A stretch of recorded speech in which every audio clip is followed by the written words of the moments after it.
예수님께서 십자가에서 죽으실 때 이 제자들의 이 절망감과 슬픔은 이루 말할 수가 없었습니다.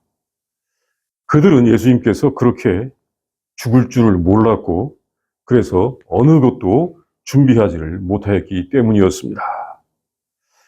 이것은 세상의 어느 누구도 느껴보지 못하는 그런 절망, 슬픔이었을 것입니다. 그 슬픔을 이겨내기 힘든 사람들 중에 예수님의 치유를 받고 예수님을 따랐던 여자들이 있었습니다. 그들이 그 순환일 다음 바로 안식일이 끝난 직후에 그 순환일 다음 안식일이 끝난 직후에 예수님의 무덤을 찾아갔습니다. 그들은 예수님을 너무도 그리워했기 때문입니다. 그때 그들은 그 무덤에서 아주 놀라운 일을 경험하게 되었습니다. 그 무덤에는 예수님의 시신이 없었습니다. 본문이 전해주는 그 말씀을 보겠습니다. 첫째, 막달라 마리아를 비롯한 여인들과 베드로와 요한이 3일 후에 무덤에 가서 본 것은 빈 무덤이었습니다. 그곳에는 예수님의 시신이 없었습니다.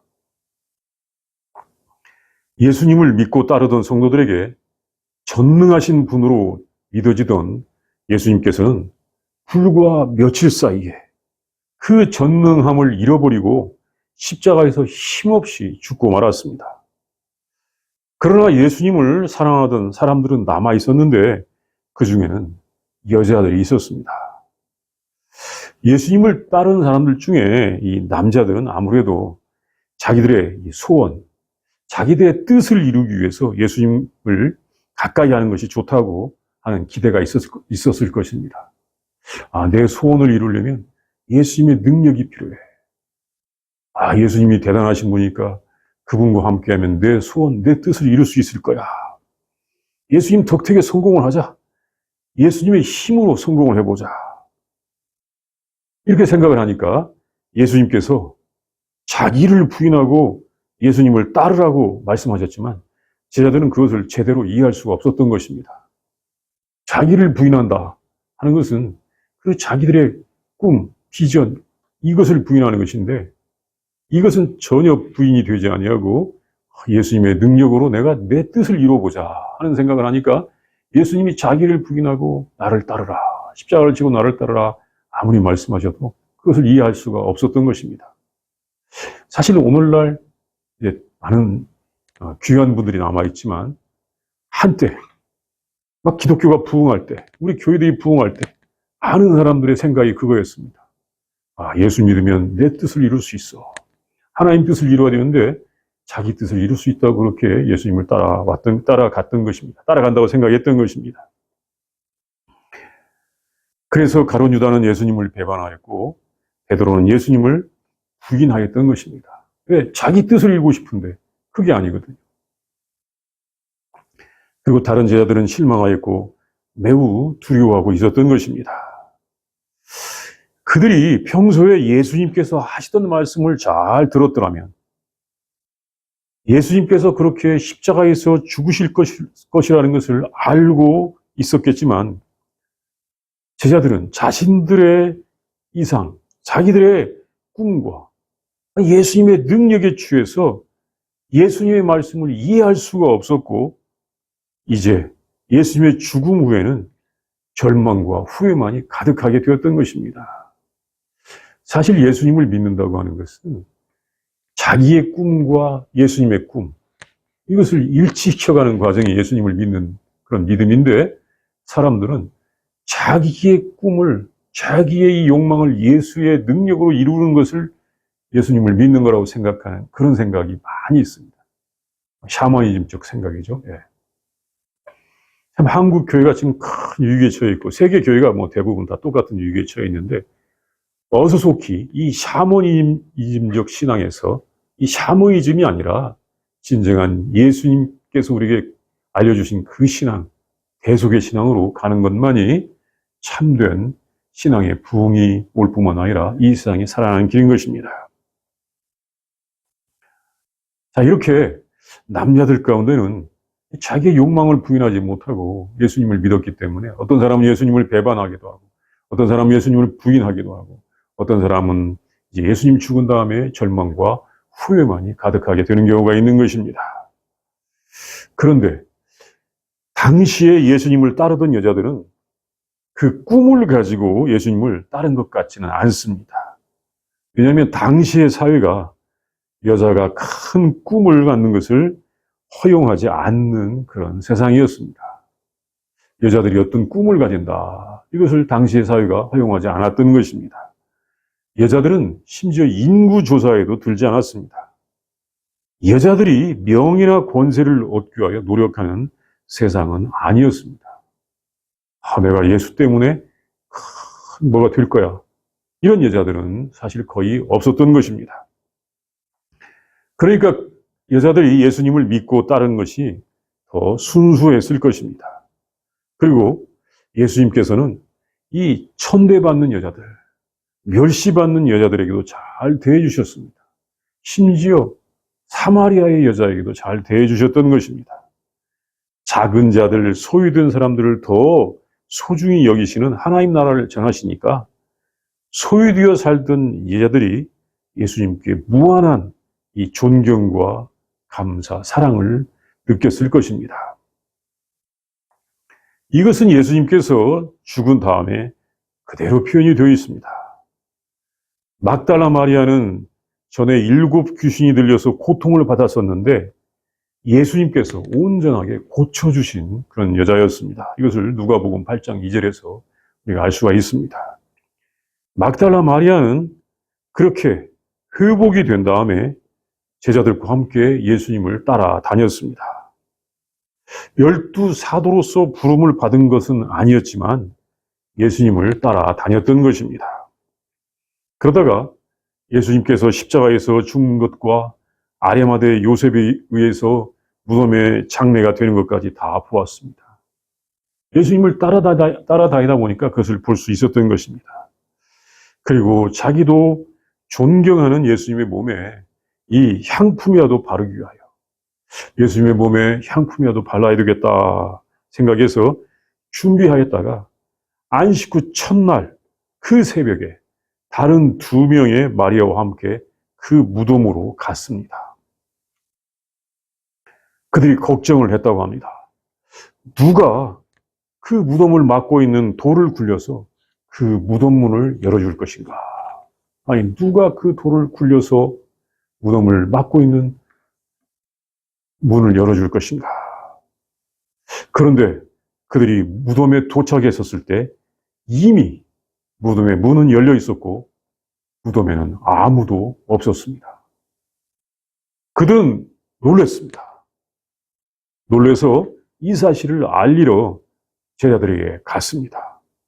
그래서 베드로에게 무덤이 비었고 주님이 어디 있는지 모르겠다고 그렇게 이야기를 하자 베드로는 바로 무덤으로 달려가기 시작하였습니다. 그리고 요한이 그 뒤를 따라 달리기 시작하였습니다. 무덤에 요한이 먼저 도착하였습니다. 요한은 그 무덤에서 예수님의 몸을 쌌던 세마포가 있는 것을 보았으나 그 앞에 그냥 쓰고 말았습니다. 무덤에 도착하고 보니까 세마포는 보여. 예수님은 없어요. 그런데 그 앞에 서고 말았습니다. 잠시 후에 베드로가 무덤에 도착하자마자 베드로는 무덤 안으로 바로 들어가서 보니까 예수님의 몸을 쌌던 세마포와 그 머리를 쌌던 수건이 있었습니다. 그리고 정말 중요한 예수님의 시체는 그곳에 없었습니다. 그곳에 예수님의 몸을 쌌던 세마포, 머리를 쌌던 수건이 있는데 예수님의 몸은 그곳에 없었던 것입니다. 분명히 아리마대 요셉과 니고데모가 예수님의 몸을 그 향품을 발라서 정성스럽게 장례를 했다고 생각했는데 그 세마포와 수건만 있고 예수님의 몸은 없었던 것입니다. 베드로가 이상하게 생각하고 있는 중에 요한도 들어와서 그것을 보았습니다. 그들은 그 무덤에서 예수님의 그 몸은 보지 못하고 예수님의 시체는 보지 못하고 세마포와 수건만 본 것이었습니다. 베드로는 예수님의 제자로서 아주 이상한 일을 연속적으로 경험하는 것입니다. 모든 불길한 일들은 다 한꺼번에 일어나고 있는 것입니다. 예수님은 죽었습니다. 그리고 자기는 그 전에 예수님을 부인했습니다. 이제 안식일에 꼼짝도 못하고 쉬어 있다가 나오니까 예수님의 무덤은 열려 있고 예수님의 몸은 어디 가고 없는 것입니다.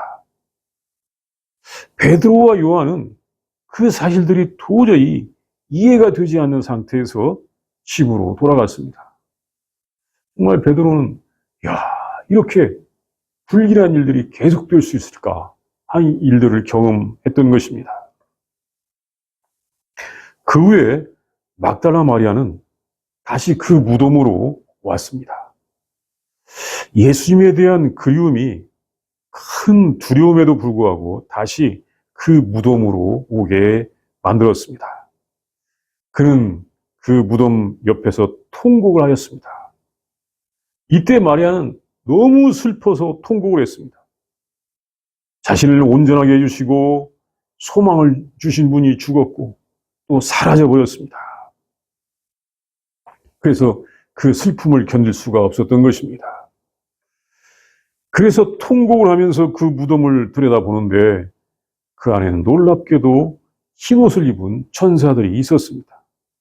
하나는 예수님의 시체에 이 머리를 뉘었던 그쪽에 있었고 하나는 발 쪽에 천사가 있었던 것입니다. 그 천사들이 물었습니다. 왜 울고 있소? 마리아는 대답을 했습니다. 사람들이 내 주님을 옮겨다가 어디에 두었는지 내가 알지 못합니다. 그런데 그 말을 할 때 마리아 뒤에 누가 있는 것이 느껴졌습니다. 그래서 뒤를 돌아보니까 어떤 사람이 있었습니다. 그때 그가 마리아에게 말을 하였습니다. 여자여, 왜 우느냐? 누구를 찾고 있느냐? 마리아는 그가 아리마대 요셉에게 고용된 동산직인 줄로 생각을 했습니다. 그래서 주여, 당신이 옮겼거든 어디 두었는지 내게 말해주세요. 그리하면 내가 가져가겠습니다. 참, 이 마리아가 얼마나 예수님을 사랑했는지 예수님의 그 시체라도 가져가고 싶은 그런 마음이 든 것입니다. 어떻게 보면 예수님의 시체라도 보고 싶은 마음에 그렇게 간절한 마음을 말했다고도 볼 수가 있습니다. 그러자 그가 자기 이름을 알고 불렀습니다. 마리아. 그 목소리는 바로 예수님의 목소리였습니다. 그분은 죽은 줄만 알았던 예수님이었습니다. 그래서 마리아는 라보니라고 말하였습니다. 이 라보니란 말은 선생님이란 말인데 이 최고의 랍비들에게 부르는 호칭이라고 합니다. 라보니. 이 최고의 랍비들에게 부르는 그런 호칭입니다. 마리아는 이 죽고 없어진 줄로 알았던 예수님을 만나는 것입니다. 마리아는 너무 반가워서 예수님을 붙잡고 싶었습니다. 힘껏 끌어안고 싶었을 것입니다. 그리고 예수님에게 할 말이 참 많았을 것입니다. 그런데 예수님께서 먼저 말씀하셨습니다. 나를 붙잡지 말라. 내가 아직 아버지께로 올라가지 아니하였노라.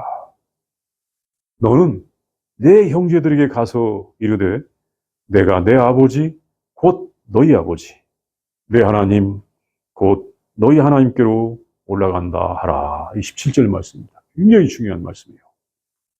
이 말씀을 예수님께서 하셨습니다.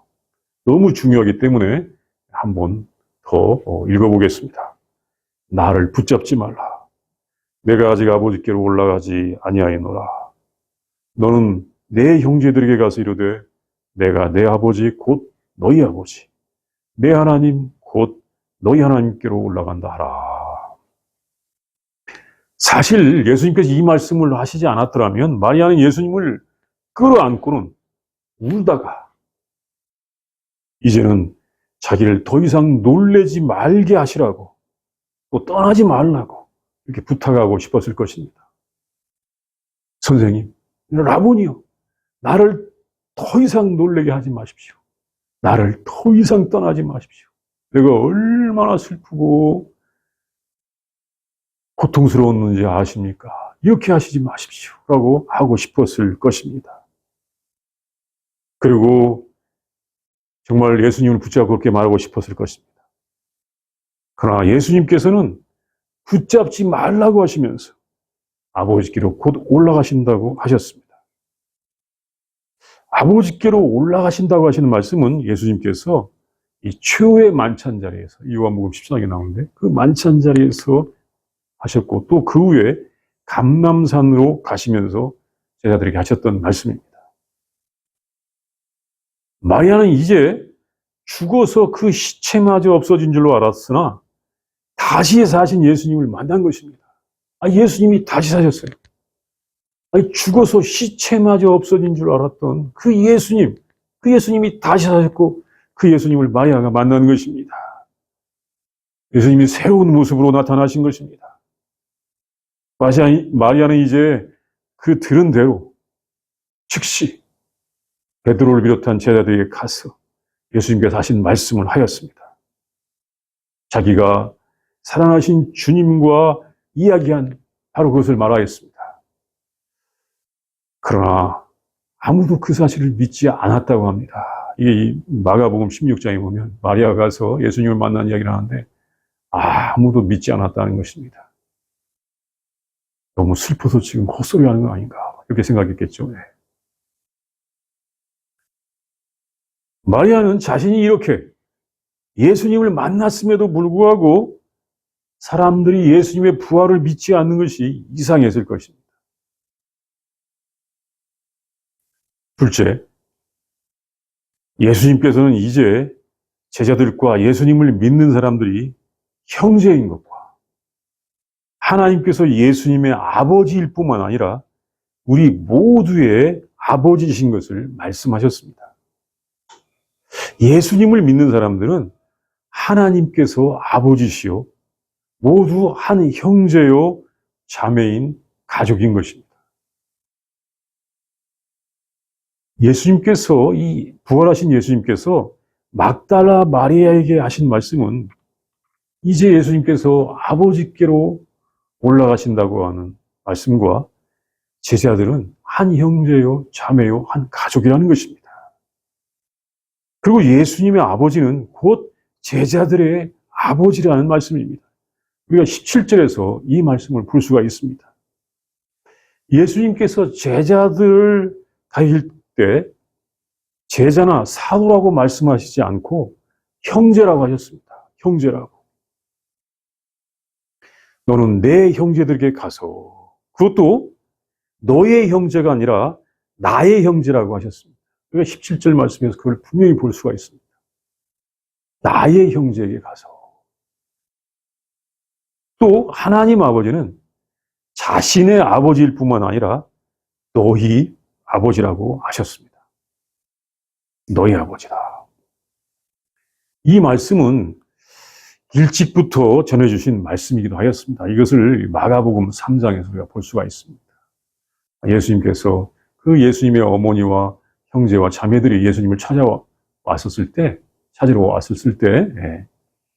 누가 내 형제요 자매며 내 어머니냐라고 말씀하시면서 이렇게 말씀하셨던 적이 있었습니다.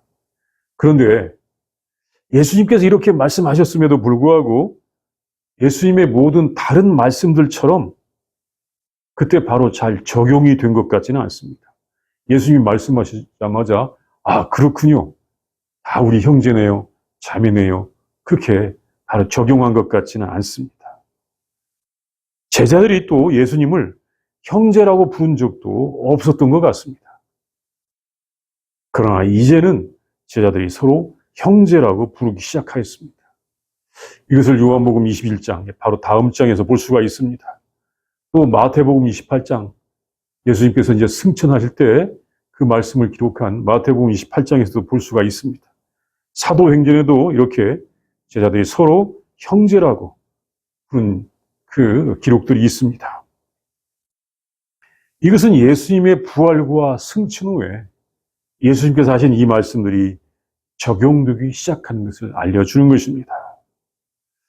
그리고 하나님이 아버지신 것도 예수님의 부활과 성령님의 오심 이후에 하나님이 아버지신데 그 예수님께서 부활하시고 성령님께서 오신 다음에 믿어지기 시작한 것 같습니다.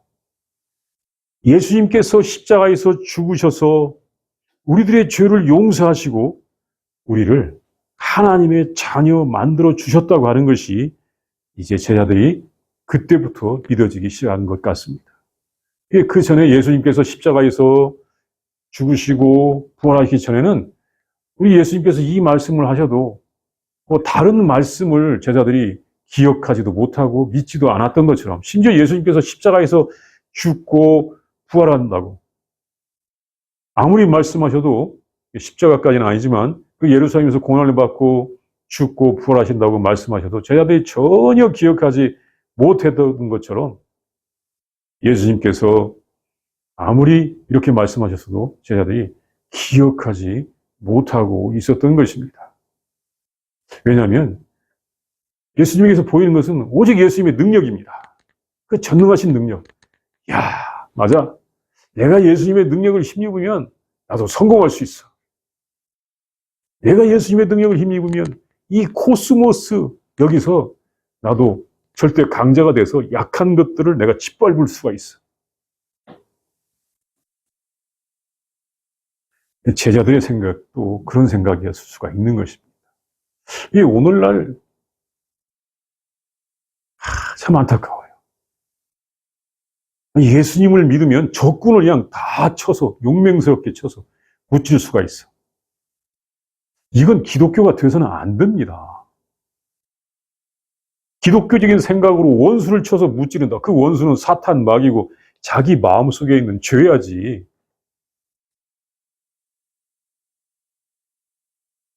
같은 형제라고 자매라고 할 수 있는 사람들을 총칼로 쳐서 무찌를 수 있다고 생각하는 것은 기독교적인 우리 예수님의 믿음이 아닌 것입니다. 예수님께서 십자가에서 죽으시고 부활하기 전까지 제자들도 예수님께서 말씀하신 것을 이해할 수가 없었던 것입니다. 참 오늘날 그 예수님을 믿는다고 믿는다고 하는 많은 사람들이 그런 믿음, 이게 일종의 샤머니즘적 믿음인데 기독교가 아직도 이런 샤머니즘적 믿음 가운데 있다면 이건 기독교가 아니고 이런 기독교, 그걸 기독교라고 한다면 그런 기독교는 없어져야 하는 것입니다. 샤머니즘적 믿음은 기독교 신앙이 아닌 것입니다. 예수님께서 말씀하신 것이 제자들에게 도저히 믿어지지 않았다는 것. 그러나 이제 부활 이후에 알게 됐다고 하는 것. 그것을 알 수가 있는 것입니다. 하나님이 우리의 아버지신 것은 로마서에서도 자세하게 설명을 하였습니다. 우리는 예수님 덕택의 양자가 된 것입니다. 그 양자라는 말씀이 로마서 8장 15절 또는 23절, 에베소 1장 15절 여기서 볼 수가 있습니다. 에베소 1장 5절에서 볼 수가 있습니다. 로마서 8장 15절 말씀만 보면 이렇습니다. 너희는 다시 무서워하는 종의 영을 받지 아니하고 양자의 영을 받았으므로 우리가 아빠, 아버지라 부르짖느니라. 사실 우리는 먼저 집을 나갔었기 때문에 하나님을 거절했었기 때문에 이제 예수님에 의해서 하나님의 양자의 영을 받게 된 것입니다. 그래서 하나님께 아빠, 아버지라고 부르짖는다고 하였습니다. 이 모든 것은 예수님의 십자가의 죽음과 부활을 통하여 일어나게 된 것입니다. 셋째, 예수님의 부활은 하나님의 다스림이 이 세상 질서의 죽임을 당하여 망하는 것이 아니라 세상 나라의 권세를 이용하여 영원한 다스림이 되게 하는 것입니다. 예수님은 처음부터 하나님의 나라를 전하셨는데 이렇게 이 처음부터 하나님 나라를 전하시던 예수님께서 아니 십자가에서 사형수로서 죄수로서 죽었습니다. 로마의 권력에 의해서 로마의 권력에 의해서 죽임을 당하였습니다. 이것은 사실은 예수님께서 로마의 권력을 이용하신 것이었습니다. 사실 예수님께서는 사람들의 죄를 대속하는 속죄양이 되고 이 속죄양이 되고 모든 저주를 대신 받기 위해서 십자가에서 죽어야 하는데 예수님께서 정말 속죄양이 되고 모든 저주를 대신 받기 위해서 이 십자가에서 돌아가셔야 되는데 그러기 위해서는 로마의 사형수가 되어야 하는 것이었습니다.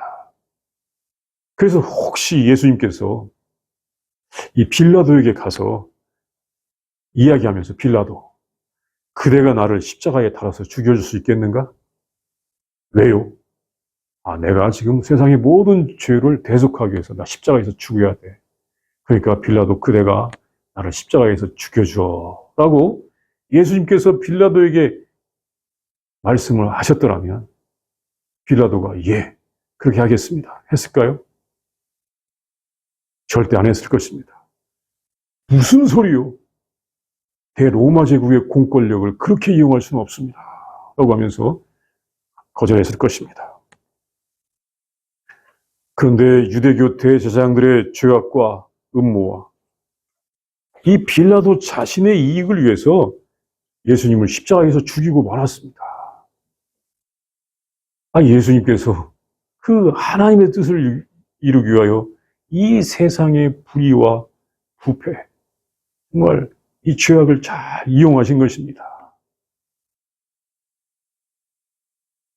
그런데 이것은 권력과 권세와 힘과 이 재물을 숭배하는 이 세상 나라가 하나님의 나라, 정말 이 원수도 사랑하고 용서하고 작은 자를 사랑하는 그 하나님 나라를 이긴 것처럼 보였습니다.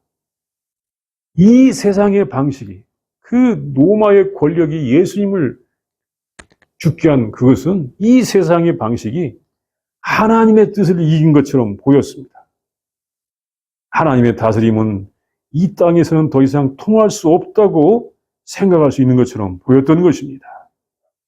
사실 요즘도 이 이기적 유전자라고 하는 그 이론을 많이 이야기하면서 사람들이 이기적으로 행동하는 것은 마치 당연한 것처럼 그렇게 이야기하고 또 오늘날은 신자유주의의 세상이야 하면서 이 신자유주의를 부추기고 있고 그래서 마치 천민자본주의가 세상에서 승리자인 것처럼 그렇게 이 천민자본주의를 강화하면서 이 서로 사랑하라고 하는 하나님의 뜻은 마치 유토피아, 그 없다고 하는 유토피아의 이야기처럼 보이고 있습니다.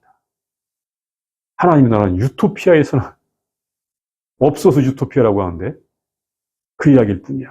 이렇게 보이고 있는 것입니다.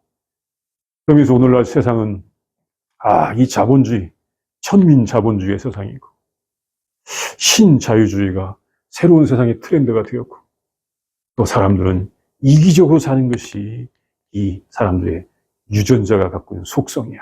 이렇게 말하면서 하나님의 나라를 심히 부정하고 있는 그런 세상을 살아가고 있는 것입니다. 그러나 예수님께서는 그를 가둔 무덤을 깨트리고 나오셨습니다. 그리고는 무덤이 결코 하나님의 나라를 가둘 수 없다는 것을 보여주셨습니다. 예수님께서 죽었을 때 그 제자들은 절망했습니다.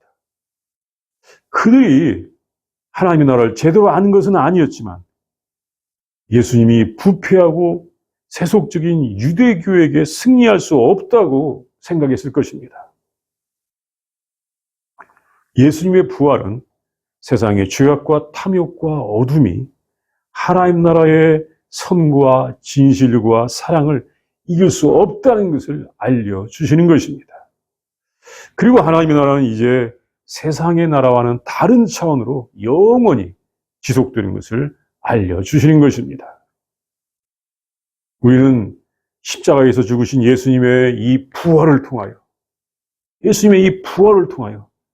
이 세상의 죄악과 탐욕과 부패와 거짓을 넘어서는 하나님의 다스림, 하나님의 뜻, 하나님의 사랑, 하나님의 나라가, 그 나라가 있고 그 나라가 영원히 계속된다는 것을 알아야 하는 것입니다. 우리 시간 다 함께 기도합니다. 묵상합니다. 먼저 묵상합니다. 상상해 봅니다. 이 요한복음 20장에 나오는 이 말씀, 예수님을 매우 사랑하고 존경하던 그 여인들이 예수님의 몸에 향품이라도 바르기 위하여 무덤에 갑니다. 그런데 가서 보니 무덤 문은 이미 열려 있고 그 무덤에는 예수님의 몸이 없었습니다. 그래서 베드로와 요한에게 가서 이 사실을 말하자 베드로와 요한도 와서 이 사실을 봅니다. 그 후에 막달라 마리아가 다시 그 무덤에 가서 천사들을 만나기도 하고 천사들을 보기도 하고 또 이제 슬퍼서 통곡하고 있는 중에 부활하신 예수님을 만나서 예수님께서 하시는 중요한 말씀을 듣습니다. 예수님은 살아나셨고 예수님은 이 땅에 오셔서 이루셨어야 될 그 하나님께서 주신 사명을 완수하신 것입니다. 예수님의 이 십자가의 죽으심과 이 부활을 통하여 우리는 모두가 다 하나님의 자녀들이 될 수가 있게 되었고 또 세상 모든 사람들은 다 형제 자매로서 서로 사랑하면서 살아갈 수가 있게 된 것입니다. 이 요한복음 20장이 우리에게 보여준 이 말씀을 우리가 한번 상상하면서 내가 그 무덤을 향하여 전속력으로 달려가는 베드로처럼 되든지 아니면 요한처럼 되든지 아니면 막달라 마리아처럼 되어서 한번 이 말씀을 상상해 보도록 하겠습니다.